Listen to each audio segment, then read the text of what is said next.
કહેવત છે કે જ્યાં લોભિયા હોય ત્યાં ધુતારા ભૂખે નથી મરતા। આવી જ ઘટના ઘટી છે સુરતમાં કે જ્યાં સસ્તા ભાવે જમીન આપવાની લાલચ આપીને ખેલાયો હતો છેતરપિંડીનો આખો ખેલ। વાત છે એક જમીન દલાલની, જેણે ડેવલપર્સ સાથે છેતરપિંડીની રમત રમી હોવાનો આક્ષેપ છે। સુરતમાં રૂંગટા ડેવલપર્સ સાથે જમીનના બહાને 1,26,00,000 રૂપિયા પડાવ્યા, ત્યારબાદ બીજાના નામે વાનાખત કરી છેતરપિંડી આચરાઈ।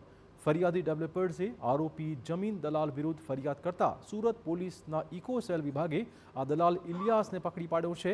હાલ આ વિશે તપાસ થઈ રહી છે। આ ઘટનામાં સંડોવાયેલા અન્ય લોકોની શોધખોળ પણ ચાલુ કરી દેવાઈ છે।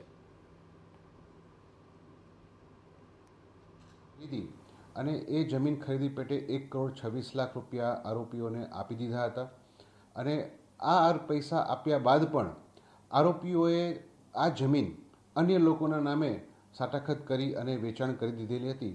જે અનુસંધાને ફરિયાદીએ સમગ્ર હકીકત જણાવતા ફરિયાદીની ફરિયાદ દાખલ કરી ગુનાની તપાસ ચાલુ કરવામાં આવેલ અને આ ગુનાના કામે જે આરોપીએ પોતે દલાલ તરીકેની પોતાની ભૂમિકા જે ભજવી હતી એ આરોપીની ધરપકડ કરવામાં આવેલ છે।